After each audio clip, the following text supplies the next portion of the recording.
ఈ సృష్టిని మనం చూసినప్పుడు అది చాలా అద్భుతంగా ఉంటుందండి. దేవుడు చేతి పని ఎంత అద్భుతం అండి.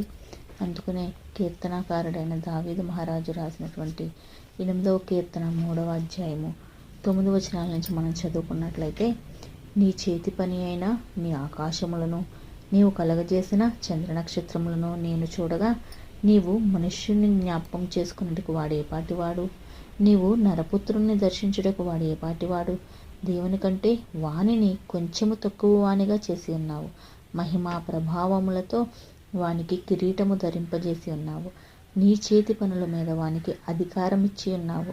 గొర్రెలన్నిటినీ, ఎడ్లనన్నిటినీ, అడవి మృగములను, ఆకాశ పక్షులను, సముద్ర మత్స్యములను, సముద్ర మార్గములలో సంచరించు వాటన్నిటినీ వాని పాదముల క్రింద నీవు ఉంచి ఉన్నావు. యెహోవా మా ప్రభువా, భూమి అందంతటా నీ నామము ఎంత ప్రభావము గలది.